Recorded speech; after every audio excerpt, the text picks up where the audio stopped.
주진우의 이슈 해설. 주진우의 이슈 해설. 구독, 좋아요, 알림 설정 부탁드립니다.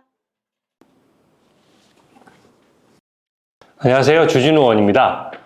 오늘은 김민석 후보자가 지금 하고 있는 변명의 내용과 그것이 왜 말이 안 되는지를 좀 설명드리려고 합니다. 어제 한 유튜브 방송에서 김민석 후보자가 나와서 현금 5, 6억 정도를 받은 사실을 인정을 했습니다. 좀 본인이 생각해도 좀 민망하고 국민 눈높이에 안 맞으니까 아주 짧게 얘기하고 넘어갔죠. 결혼 축의금, 그리고 빙부산 조의금, 그리고 출판 기념회 2번을 통해서 나 정도 되는 유력 정치인은 한 6억 정도 받는 거는 당연하다는 식의 이제 생각을 가지고 6억을 받은 것을 좀 시인을 했습니다. 근데 6억 받은 것도 문제지만 국회의원 같은 공직자는 매년 해마다 연말에 12월 31일 기준으로 재산을 등록해야 됩니다. 당연히 현금도 등록해야 되죠. 사실은 현금도 등록하라고 만든 게 공직자 재산 등록 제도예요. 왜 공직자의 재산을 등록하고 공개하게 하겠습니까? 혹시 세금을 안 내거나 부적절한 돈을 받거나 공무원 윤리에 맞지 않거나 이런 돈들이 혹시 몰래 받는 거 아니야? 그래서 그것을 등록하고 공개할 의무를 해둔 것이죠. 그래서 현금이 1,000만 원만 넘으면 무조건 등록해야 됩니다. 그래서 만약에 이것을 등록하지 않으면 공직자윤리법을 정면으로 위배한 것이 되는 거죠. 김민석 후보자도 이제 공직자의 최고 수장인 총리가 되겠다는 사람이 공직자윤리법을 위반했다 그러면 솔직히 말이 안 되잖아요. 국민 눈높이에 너무 안 맞으니까 공직자윤리법은 어기지 않았다는 얘기를 하고 싶었나 봐요. 그래서 뭐라고 얘기했냐면 그의 수익은 연말까지 다 써버리면 등록하지 않아도 된다. 이렇게 얘기를 했어요. 일반 국민들이 들으면 좀 황당하고 좀 뻔뻔한 얘기죠.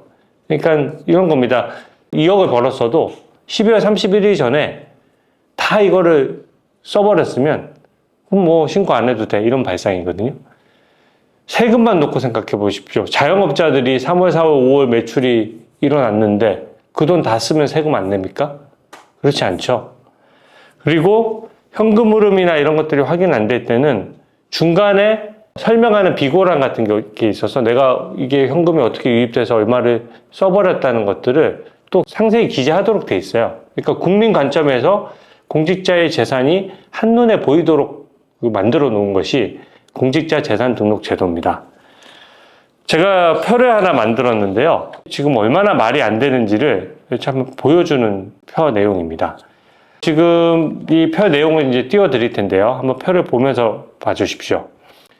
지금 김민석 후보자 같은 경우에는 결혼을 2019년 12월 12일에 했고요. 파란색 글씨죠. 2020년 11월 2일에는 빙부상이 있었습니다. 그리고 2022년 4월과 2023년 11월에 출판기념회가 한 번씩 있었죠. 그러니까 요 4번의 이벤트에 현금 6억이 생긴 거예요. 일단 일반 국민의 눈높이에 맞습니까? 이 김민석 후보자의 시간이 너무 옛날에 그 스폰서 정치 시대에 저는 멈춰 있다라고 생각합니다. 왜냐하면 이 현금 6억을 받았으면 안 들켰으면 모르겠는데 보통 이게 참 들키기 어렵잖아요. 남의 축의금이나 조의금이 현금으로 들어오는데 사실 아니 국회의원 유력자는 도대체 얼마나 축의금을 받지? 이런 게 국민 여러분들께서는 궁금해 하셨을 텐데 보통 드러나지 않잖아요. 그리고 출판기념회도 마찬가지입니다. 출판기념회의 문제점은 다 알고 있어요. 정치인이 쓴 책이 뭐 재밌습니까 솔직히? 자기 자랑밖에 없는 책이잖아요. 근데 그 책을 누가 일반 국민들이 사겠어요? 거의 안 사죠. 그러니까 출판기념회 한다고 총선에 임박하면은 출판기념회를 여기 열어서 거기서 막 현금을 봉투를 가져오는 거죠. 지인들이. 지인이나 이해관계자, 기업인 이런 사람들이 책은 한 권 정도 상징적으로 가져가고 봉투를 놓고 가는 잘못된 관행이 있는 겁니다. 규율에, 규제의 범위 밖에 있어요. 하지만 이게 이 규제만 있는 게 아니거든요. 선관위만 규제해야 되는 게 아니잖아요. 이런 것 때문에 공직자윤리법에 12월 31일마다 현금도 등록하라고 명시적으로 되어 있는 것이고 또 출판기념회 빙부상 결혼 축의금 뭐 예를 들어서 몇 천만 원씩 한꺼번에 땡길 수 있는 게 아닙니다. 그것도 일반 국민의 기준에서 일반 관행적인 통상의 수준의 돈이 아니면 증여세 문제가 생겨요. 그렇잖아요. 제가 뭐 어떤 경조사가 있을 때 기업인이 와서 한 5천만 원을 놓고 갔다라고 치면 그게 정상적인 축의금입니까? 아니면 뇌물성 돈입니까? 그러니까 뇌물은 또 직무 관련성이 있어야 되기 때문에 뇌물까지는 또 수사의 영역이지만 그런 사례도 있어요. 실제 이것은 정치 자금이다. 그리고 또 증여세도 내야 된다라고 판단했던 사례들이 있습니다. 통상적인 수준이 아니니까요. 이것도 마찬가지입니다. 제가 이번에 지금 계속해서 책이 발행된 발행 권수를 달라고 지금 요구하고 있는데 아직 자료가 안 오고 있거든요. 제가 봤을 때 책은 몇 권 안 팔렸어요. 근데 책 팔린 거는 인쇄로 딱 나옵니다. 책을 팔면은 인쇄를 받잖아요. 내가 10,000원짜리 책을 팔면 거기에 대해서 10% 정도가 인쇄거든요. 10,000원을 팔면 1,000원 정도 내 계좌에 들어오게 되고, 인쇄는 기타 소득으로 잡혀서 또 세금도 내야 되죠. 근데 이게 만약에 책 한 권 가져가면서 100만 원, 200만 원짜리 봉투를 놓고 가면 그것은 일반 국민의 기준에서 굉장히 눈높이에 맞지 않는 거고, 그런 돈을 받는 것이 정치인이 대놓고 허용된다면 불법 정치자금이고 뭐고 뭐 마음대로 땡겨 쓸 수 있는 거죠. 출판기념회 계속 열면 되는 겁니다. 유력 정치인일수록 기업인들이나 이해관계자들이 와서 돈을 갖다 줄 수밖에 없어요. 남들이 갖다 주는데 나만 안 갖다 주면 또 눈치 보일 거 아닙니까? 그래서 출판기념회의 문제점을 계속해서 지적을 해왔는데, 이번에 처음으로 출판기념회에서 억대 이상의 현금을 받아 챙긴 것을 김민석 후보자를 통해서 파악이 된 거예요. 국민한테 처음 까진 겁니다. 왜? 인사청문회 받다 보니까 이분이 인사청문회 받을지 모르고 받은 현금을 녹여 써서 표시가 안 나게 했어야 되는데 왕창 쓴 거예요. 누가 내 계좌 들여다보겠어? 누가 내 재산 누가 추적하겠어? 이렇게 생각하는 거죠. 그 자체가 공적 마인드가 무너져 있어요. 매년 재산 등록을 하는 사람 입장에서는 이 재산이 내가 갑자기 늘면 거기에 대해 설명할 의무가 있는 건데, 그냥 나 다선 국회의원이고 민주당에서 잘 나가는 국회의원인데 지금 당장 인사청문도 받는 것도 아니고 그냥 현금 받은 거를 어느 정도 막 써버린 거죠. 그러니까 이게 도대체 얼마를 받은 건지도 알 수가 없어요. 국민 입장에서는. 본인은 막 되게 나이스한 척 하면서 나와가지고 사실 뭐 이거 다 소명됩니다. 근데 그거 어떻게 알아요? 축의금으로 3억을 받았는지 1억을 받았는지 우리가 어떻게 합니까? 출판기념회로 5억을 받았는지 5천만 원을 받았는지 어떻게 알죠? 무슨 장부가 있는 것도 아니잖아요. 근데 확실한 것은 4번의 이벤트에 걸쳐서 총 6억을 받았다는 거는 본인 입으로 수입 대비 씀씀이가 너무 크다 보니까 어쩔 수 없이 털어놓게 된 거예요. 쉽게 얘기하면 자백을 어쩔 수 없이 총리가 돼야 되니까 어쩔 수 없이 자기 범죄 같은 것들을 거의 비슷하게 자백을 해버린 거예요. 범죄에 가까운 행위죠. 공직자윤리법을 위반하고 공직선거법을 위반하고 재산 등록을 계속 허위로 했다는 의혹이 있는 거거든요. 그러니까 공직자윤리법도 윤리법이지만 특히 공직자선거법 같은 경우에는 당선 무효형이 될 수도 있고 실제 처벌되거나 감옥에 갈 수도 있는 거거든요. 그래서 제가 그 점을 좀 정리해서 말씀드리려고 합니다. 자, 이제 정리에 좀 들어갈게요. 김민석 후보자가 내가 그해 받은 현금 봉투는 다 그해 12월 31일 전에 다 썼어요. 그래서 등록할 필요가 없었어요. 이렇게 얘기합니다. 보십시오. 결혼식이 2019년 12월 12일이에요. 근데 재산 등록일이 2019년 12월 31일입니다. 왜 2019년 12월 31일이냐? 다음 해인 2020년도 4월에 총선에 출마했잖아요. 그러니까 총선에 출마하는 사람은 자기 재산을 총선 과정에서 공개를 해야 됩니다. 그러려면 자기 전 재산을 이제 모든 국회의원들이 마찬가지예요. 공개를 하는 거죠. 그러다 보니까 2019년 12월 31일에 마이너스 5억 7,700만 원인 상태라고 공개를 했습니다. 만약에 이때 공직자 선거법을 위반하지 않고 일반 국민에게 자기 재산을 정직하게 알리려고 했으면 결혼 축의금도 여기 등록을 했어야 돼요. 그러면 결혼 축의금을 본인 설명대로라면 억대 축의금을 받았다는 건데 딱 날짜가 안 맞아요. 12월 12일부터 불과 19일 만에 1억을 다 썼단 말입니까? 저는 그게 이해가 안 됩니다. 아니, 아무리 그래도 20일 만에 1억을 어떻게 다 쓰죠? 그 얘기를 하는 거예요. 내가 결혼 축의금으로 12월 12일에 억대 축의금을 받았어 12월 31일자로 다 소진했다. 31일이 기준이니까 12월 30일 전에 다 써버렸다 이거죠. 그래서 나는 현금이 한 푼도 안 남아 있어서 현금을 등록할 필요 없었다. 과연 그랬을까요? 내가 축의금 봉투가 본인 설명대로 막 많이 모여 있었다면 굳이 내가 현금을 등록 안 해도 잘 안 들키는데 그냥 쌓아놓고 쓰는 거지. 하필이면 나 재산 등록 전에 다 써버려야지. 현금이 누구한테 드러나는 것도 아닌데요. 20일 만에 다 썼다? 저는 그거 믿기 어렵다 이거죠. 그리고 당시에 결혼식 축의금을 사양하기도 했어요. 그러니까 축의금을 사양했는데 축의금이 어떻게 많이 들어왔다는 얘기지? 그러니까 저는 그런 생각이 드는 거죠. 아, 축의금보다는 출판기념회에서 더 많이 들어왔나? 이런 생각도 좀 듭니다.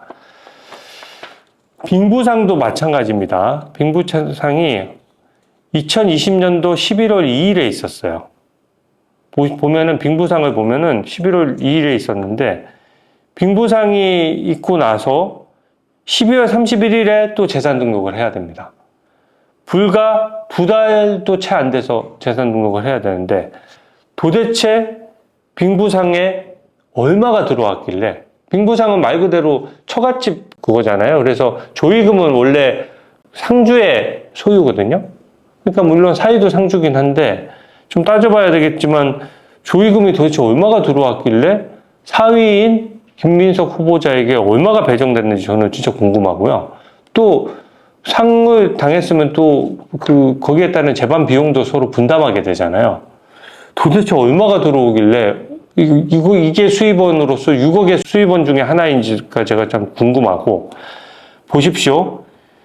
2019년도 12월 31일에 순자산이 마이너스 5억 7,700이었는데 12월 31일에 불과 1년 만이죠. 2억이 늘었어요. 빚이 2억이 줄은 겁니다. 근데 우리가 세비를 받았으면 2020년도 5월 30일에 등원을 했으니까 세비를 한 6개월, 7개월 받은 거거든요. 그러면은 한 5천만 원 정도 세비가 있었던 건데 이게 세비를 한 푼도 안 쓰고 모아도 5천만 원이잖아요. 그러니까 이 5천만 원을 가지고 생활비도 하고 그 다음에 또 교회 헌금도 하고 월세도 냈을 거거든요. 그리고 제가 월 평균 신용카드 계산해 봤더니 월 평균 한 380만 원 정도 되고 교회 헌금 등 기부금이 333만 원, 또 월세가 90만 원이었거든요. 그러니까 세후로 세비를 한 900만 원 정도 받으니까 이것만 하더라도 한 800만 원 정도를 고정 비용으로 쓰고 있는 거예요. 여기 휴대전화 요금도 있을 거고 뭐 등등등등 하면 저는 세비는 김민석 후보자의 지금 구조상 추징금을 빼고라도 일반 생활비로 거의 다 썼을 거라고 생각합니다. 그랬겠죠. 자기 월세도 내야 되고 신용카드도 써야 되고 또 교회 헌금까지 했으니까. 그러면 결과적으로는 내가 번 돈만큼 다 써버리는 거잖아요. 거의 돈이 안 모이는 거잖아요. 근데 2020년 12월 31일자 마이너스 3억 7,200만 원은 마이너스로 돼 있어서 눈에 안 띌 뿐이지 작년 대비로 2억이 는 거예요, 재산이. 그 얘기는 뭐냐? 빙부상에 11월 2일에 빙부상이 있었고 거기서 받은 돈의 일부와 또 기존에 또 다른 현금이 있었을 가능성을 반증하는 거예요. 누가 사위가 빙부상 조의금으로 2억 원을 받는다? 저는 그거는 좀 너무 일반 기준에서 너무 넘는 거 아닌가요? 그러니까 얼마로 해명할지 지금 아마 인사청문 준비팀에서 머리 진짜 빨개질 거예요. 제가 봤을 때는 이거를 어떻게 숫자를 맞추려고 합니까? 이 4번의 이벤트로 6억을 받았어야 되는데 그냥 다른 우리한테 설명 못하는 다른 현금이 있거나 아니면은 무슨 다른 반칙 행위를 하지 않고서는 김민석 후보자의 변명대로라면 자금 흐름이 아예 설명이 안 되는 겁니다. 그러니까 빙부상이 있던 그 해에는 재산이 2억이 늘은 거죠. 순재산이. 그리고 세비는 거의 다 생활비로 쓰는 거고. 그러니까 보면은 딱 단순 계산하더라도 빙부상하고 그거 가지고 다 2억이나 빙부상에 바로 받았다고? 이런 생각이 또 들잖아요. 그러니까 이게 좀 설명이 안 되는 부분이고, 또 2022년 4월 5일에 출판 기념회가 또 있었습니다.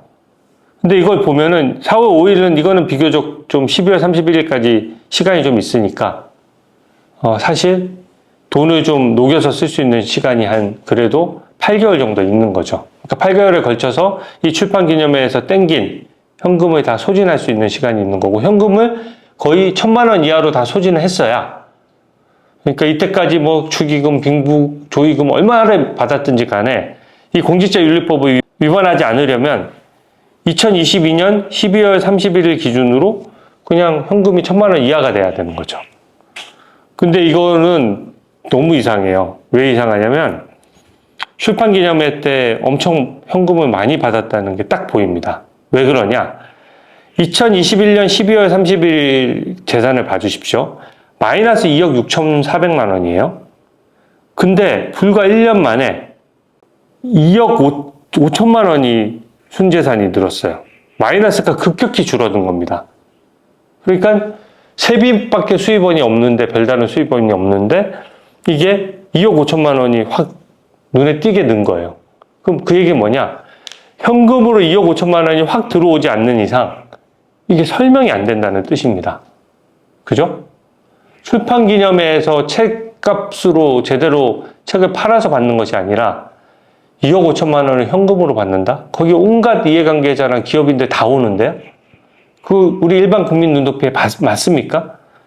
그러니까 이제 본인이 출판 기념회에 얼마 받았는지를 딱딱 숫자로 내놔야 될 거예요. 그리고 2억 5천만 원이 확 줄었으니까 저는 이거는 출판 기념회에 받은 돈이 최소 2억 5천만 원 본인 설명대로라면, 공직자윤리법 위반하지 않으려면 2억 5천만 원 가까이 됐어야 된다는 얘기예요. 그래서 2021년도부터 2022년도에 2억 5천만 원의 재산이 확 느는 거는 세비로 생활비 다 쓰고 뭔가 현금 유입이 최소 2억 5천에 가까운 돈이 들어왔다. 이걸 보여주는 거고, 이때 이거를 확 갚아버린 거죠. 그리고 다음에 2023년 11월 29일에 출판 기념회가 두 번째로 열렸습니다. 근데 이게 저번 출판 기념회 때 한 2억 5천 정도 돈이 들어왔다면 그 다음 출판 기념회도 비슷한 돈이 들어왔을 거 아니에요? 이거는 공직자윤리법을 위반한 게 확실해요. 왜 그러냐? 보십시오. 2023년 11월 29일에 출판 기념회를 열었어요. 그러면 몇 억이 거쳤을 거 아닙니까? 근데 한 달 만에 이걸 다 쓰는 게 불가능해요. 그리고 2022년도 12월 31일 대비 2023년 12월 31일은 재산이 안 는 게 아니에요. 재산이 오히려 마이너스가 됐나요? 마이너스 1,400만 원에서 유일하게 마이너스가 된 구간입니다. 마이너스 2022년 12월 31일자에 마이너스 1,400만 원이었는데 빚이 더 늘었죠? 마이너스 6천만 원이 된 거죠. 그 얘기는 뭐냐? 뭔가 5천만 원 정도를 더 썼다는 얘기잖아요. 그죠? 빚을. 그러니까 이 얘기는 2023년 11월 29일에 들어왔던 현금은 이해에는 유입이 안 됐다는 얘기예요. 그 얘기는 뭐냐? 2023년 12월 31일자 기준으로 바로 한 달 전에 있었던 출판 기념회에서 땡긴 현금 몇억 원은 아예 신고를 안 한 것이다. 자, 지금 2025년도입니다. 바로 1년 6개월 전이에요. 바로 1년 6개월 전에 출판 기념회 열어서 받은 현금 몇억 원을 그 다음 달에 있었던 재산 등록일에 등록 안 하고 들고 있었던 공직자한테 우리가 무엇을 믿고 이것을 넘길 수가 있겠습니까? 이 자체로 국무총리 후보자의 자격이 없다라고 생각합니다. 그리고 2023년 12월 31일에 보면은요, 그 해보다 다음 해에 가면 또 재산이 한 2억 늘어요. 근데 김민수 후보자 얘기대로 내가 출판 기념회 하고 나서 그걸 그 해에 다 써버렸다라고 하면 2023년도에서 2024년도에 재산이 2억 원이 늘어난 것이 이렇게 설명이 안 됩니다. 왜? 세비 가지고 세비밖에 수입이 없는데 이때는 현금 유입 없이 어떻게 2억이 늘었겠습니까? 그러니까 김민석 후보자 입장에서는 도저히 잡을 수 없는 두 마리 토끼 중에 하나 선택을 해야 되는 거예요. 내가 돈을 받고 공직자윤리법을 위반하고 현금을 쟁여놓고 썼든지, 아니면 공직자윤리법을 다 정확히 지켰다면 또 다른 현금이 있는 거예요, 이거는. 우리가 모르는. 그렇지 않고서야 이 현금 흐름이 안 맞아떨어진다는 겁니다. 제가 오늘 설명은 솔직히 표로 좀 재미는 없었는데, 이게 기자분들이 정확히 이해하고 취재하실 수 있도록 제가 조금 표를 상세히 설명드린 거거든요. 표는 제가 공유하도록 하겠습니다. 영상에 띄워놓고요. 그래서 오늘 김민석 후보자의 해명, 결론적으로 거짓말이다라고 저는 단정적으로 얘기할 수 있습니다. 말 자체로 모순이에요. 6억을 현금으로 받아서 다 5년 내에 소진했으면서 그때 그해 다 12월 31일 전에 그 현금을 다 소진해서, 그래서 결국은 공직자윤리법도 위반한 적이 없다. 이 얘기는 저는 믿기 어렵다라고 생각합니다. 네, 오늘 해설은 이것으로 마치겠습니다. 감사합니다. 주진우의 이슈 해설